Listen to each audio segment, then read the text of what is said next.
Time to check out A Stan Kraychik Mystery, Book 5. Author, Grant Michaels. Publisher, St. Martin's Press, New York, 1996.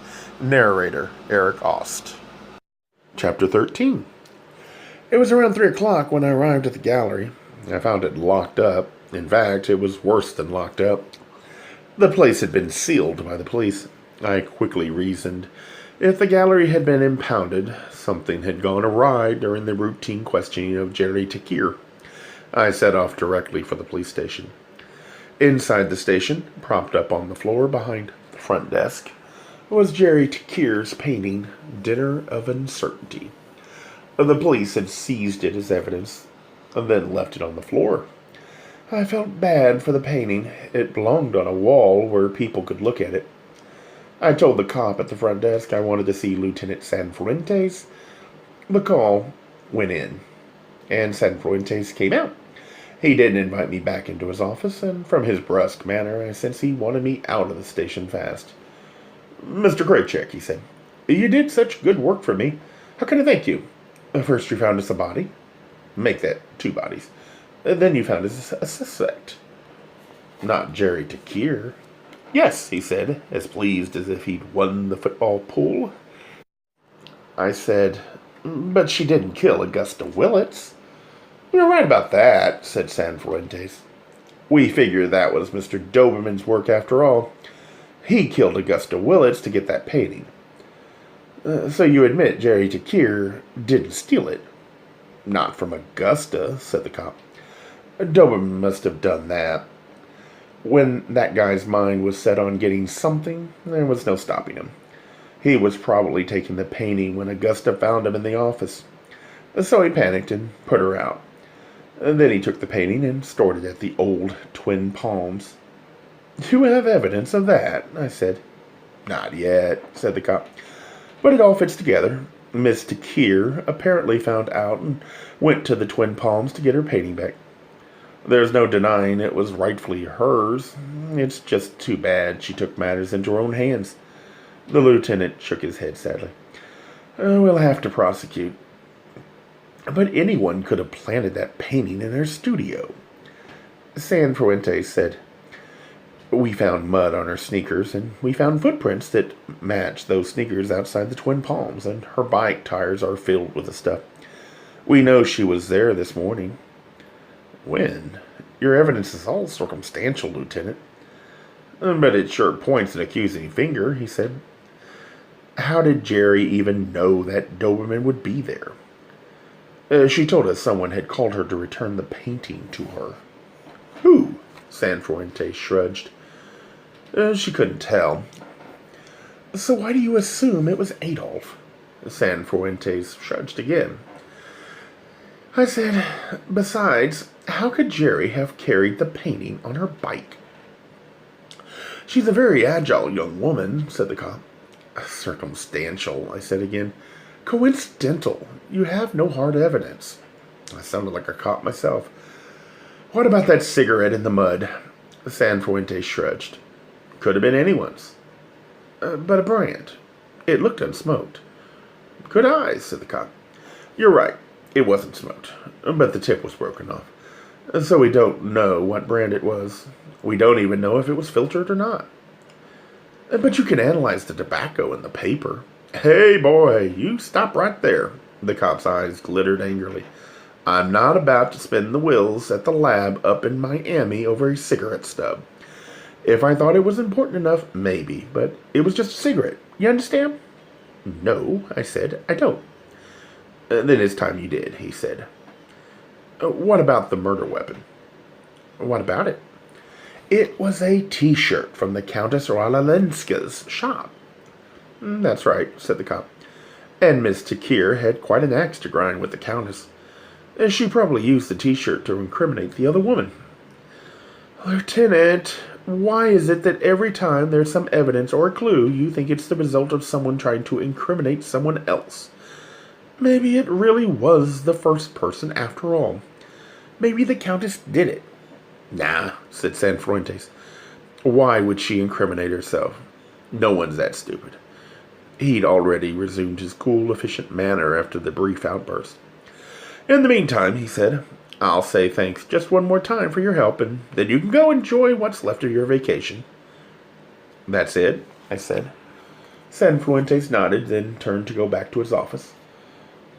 Can I see her? I said. He faced me again, but with an impatient grimace. I don't know about that, he said uncertainly. I'm not going to break her out.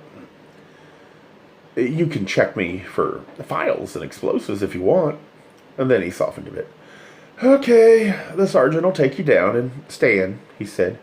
Let's keep things nice and even from now on, okay? I don't like headaches. San Fuentes returned to his office, and I'd gone from helper to headache in 24 hours. The cell where they were holding Jerry Takir looked almost comfortable. It was air-conditioned and brightly lit by a large area of glass bricks along the upper third of the outside wall. She, however, looked bleak and gray, with her head sullenly hanging down toward the floor. When I arrived, she looked up briefly. These guys are complete jerks. They're doing a job, I said. It was a vain attempt to appease her and myself. At least, you've got some nice light in here. I'll remember that when I sublet it, she said. But right now I need a lawyer, not a decorator, and I should be painting. I'll find you a lawyer, I said. Why bother, she said glumly. I can't afford it anyway. I can, I said. She looked up from the floor. I'm rich, I said. At least for a working-class slob. I can't pay you back. I'll take it in paintings. That exchange seemed to restore some of the natural pink glow to Jerry's face, so I forged ahead and asked her to explain something that was bugging me. I saw the reddish mud on your bike tires, Jerry. You went to the Twin Palms this morning, didn't you? Jerry was mute. I pressed her. San Fuentes told me you and Adolf had arranged to meet there, so there's no sense. All right, snapped Jerry. I went there, yes. Doberman told me he'd give me back my painting. At least I thought it was Doberman. Was it a man? I said. Jerry replied. I could never tell on the phone. I thought it was odd, him calling me, but I wanted that painting back, so I agreed to meet him, and when I got there, he was already dead. Yet in Camille's this morning, you acted surprised. Yeah, said Jerry. Why did you tell me the truth? Because I was afraid of this, she said, indicating the jail cell, of being suspected and then arrested. She looked at me wanly. And it happened anyway. I said, I'd better find you a lawyer. Do you think they might let me paint in here? She said. I've got nothing else to do. She described a small suitcase that contained paper, paint, brushes, and water dishes. I'll see if I can get the stuff for you, but I want a favor in return. What? She said. Don't lie to me anymore. On the way out, I asked Lieutenant San Fuentes about letting Jerry paint in her cell. He grumbled briefly about releasing her art materials from everything he'd impounded, so I told him I'd bring in all new stuff. He finally agreed, probably figuring it would prevent another headache. And then I left the station and set out on my mission to find Jerry Takir, a good lawyer. But all I had to do was say it to myself a few times. Lawyer, lawyer, lawyer. And the obvious answer came. Nancy L. Drew. Okay, so maybe I had ulterior motives for engaging that particular Key West attorney, since she was also executing Peter Willits' estate. So what if she was a corporate lawyer and the situation needed Perry Mason? Hadn't Cozy Dinette told me she was the best on the Keys? Why look any further? I telephoned her office from a payphone. Her secretary insisted that I'd have to consult Attorney Drew in person before she'd consider representing anyone. I tried to explain that the prospective client was already a client from a previous matter, but the secretary stood firm. It was a new case, and I would require an initial consultation. So with great difficulty, I managed to get an appointment to speak with Attorney Nancy L. Drew. If I could be there in the next half hour, then the secretary relaxed her severity for a moment and added, There's no obligation, of course. Of course, I repeated. Then I trotted back to the Jared Bellamy house to get the Alpha and drove out to Nancy L. Drew's office. It was a modern single-level building overlooking a calm inlet called Garrison Bight on the north side of the island. A large sign erected in the parking lot out front proclaimed Law Offices of Nancy L. Drew. Does any lawyer have a singular office? I went in. Immediately, the receptionist guard went up, as though she wasn't prepared to deal with an actual client. It shouldn't have surprised me, since contemporary law is basically the production and controlled distribution of documents and other paper byproducts, and save for the occasional courier bearing an urgent delivery, the lifeline of any law office is really its fax machine. Human contact is not only unusual, it's undesirable. I told the secretary who I was and that I had an appointment. She told me yes, she knew, and that I should take a seat. I did, but I couldn't get comfortable. The room smelled musty. I'd heard that certain strains of bacteria thrived in poorly maintained air conditioning systems, especially in the tropics. What rare tropical fungus was I inhaling with each breath?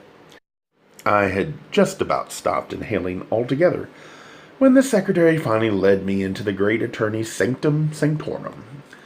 Behind the massive desk in the domain of her chambers, Nancy L. Drew appeared to be in complete control, a massive woman seated in a massive chair. As she had obviously consulted with makeup, color, and wardrobe specialists to whom she had paid exorbitant fees, which she then surely collected from her own clients. Apparently, she had also consulted an expert in crystals, for on her desk sat a sapphire of pure quartz atop a base of oiled rosewood. It was an unfortunate choice of desk accessory, for it made Nancy L. Drew look less like a successful attorney and more like a circus sideshow act. Madame Zara tells all. Mr. Kraychik, she said, looking up from her crystal ball. Thank you for seeing me on such short notice, I said. I'm always ready to help a woman in jeopardy, said the attorney. You mean Jerry Takir, I said, just to keep things clear. As I explained this situation to her, I realized how much I wanted to convince both the attorney and myself that Jerry was incapable of killing Adolf Doberman. She couldn't be a killer, no matter how feisty her manners or how provocative her art. It was impossible. I kept telling myself, well, maybe improbable. Jerry was physically slight, but she was strong too and agile, as San Fuentes had noted, and Adolf Doberman's body had been soft, and he'd seemed unsteady on his spindly legs. Jerry could have easily overpowered him. Hell, even I could have overpowered him, but I didn't have any motive, and Jerry may have. I kept all that from the lawyer, though. All she heard was the good stuff about Jerry's art, and how unlikely it was that Jerry would have killed someone to recover her stolen painting. I did ask Nancy Drew if there was a potential conflict of interest, since I knew she had a previous connection with Adolf Doberman. The attorney said, my affiliation with Adolf Doberman was purely social. I would never do anything so irresponsible as knowingly represent a person whose case was in direct conflict with that of another client. It sounded official enough. Then Attorney Drew told me she would consider the case after she had consulted with Jerry Takir personally, and to do that, she required a retainer. I wrote the check quickly, nervously. God, all those zeros! She raised one eyebrow as if impressed with her ability to extort vast sums of money in the name of the law. I had a moment of doubt that her power might be illusory, and that it might disperse like vapor when challenged by anything outside a law book. For I'd seen high and mighty lawyers brought down low, like Goliath, by something as ordinary as a rush hour traffic. As I held out the check to the great attorney, I said, why aren't you appealing the award to Augusta Willits? Nancy L. Drew's hand stopped just short of taking the check from my fingers. She set her eyes on mine as the check hovered between us. Mr. Kraychik, she said, your friend's dilemma has no connection whatsoever with the matter you've just mentioned. But you're the executrix of Peter Willits' estate, and Jerry is a legatee. The legal terms caused Nancy L. Drew's lips to pucker up, as if preparing to kiss the sacred tomes that ruled the dispositions of estates and legacies and inheritances. That's another matter entirely, she said, taking the check. And discuss it with you would betray the confidentiality of other clients. Blah, blah, blah, was all I heard that time. I said, it does make sense. You are not apprised of the circumstances? Apprise me then. But Nancy Eldrew advised me that our time was up. She summoned her assistant to escort me from her office. After the consultation, I drove back to the guest house to rest a while before dinner. I wasn't sure how much I liked being wealthy. Word traveled quickly, and open palms appeared from all sides. I tried to focus myself on other things, like why I was in Key West. I was there to find myself. I was there to mourn Rafik.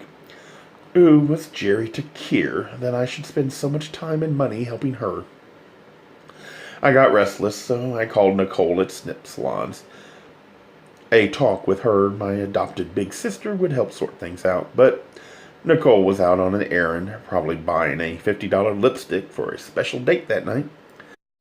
I paced the room a while, working up the courage to call Lieutenant Branco of the Boston Police. Based on past times together, maybe he could advise me what path to follow at the moment, but after shakily dialing his number with cold, sweaty fingers, I found Branco was out too. For him, I didn't speculate on what errand, and I didn't leave a message. I finally conjured up my dead lover, Rafik, but all I could recall was a dreadful moment that had occurred partway through our brief life together. It was a guilt-laden flashback about the first fight, that inevitable moment many couples go through, the one that seems to conclude the initiation of the great love. As with so many other couples, the fight resulted from the first infidelity. On my part, no less. Looking back, that fight seemed to be the very moment that all the preceding courtship and passion had been leading up to. And once the fight had happened, would love continue, or would it linger and stumble toward its inevitable death? I had told Rafik he could forgive me and forget my indiscretion, or else I could leave him. So he said he forgave me, and I stayed, but he never let me forget it. So, my dear dead lover, why am I in Key West? But all he said was, forget about it. Massage my back. Nicole would have told me to forget about it too. Stop trying to save people. Let the police do their work. And Lieutenant Branco would probably have told me to play my hunches to the end until I got to the truth. There was no question whose advice I'd follow, since it was exactly what I wanted to do anyway. I looked at the clock. 6 o'clock. It was time to shower again and head out to Ken Kimball's notorious pool party. A Gay Mysteries audiobooks. I think it is easy to hate a label, but a face humanizes the word. So this effort is twofold. To offer comfort to those like myself that your world didn't end because you don't fit into the view of acceptable society on both sides. And in hopes of helping those with family that are LGBTQ, that it doesn't mean we are aliens from the child they once knew.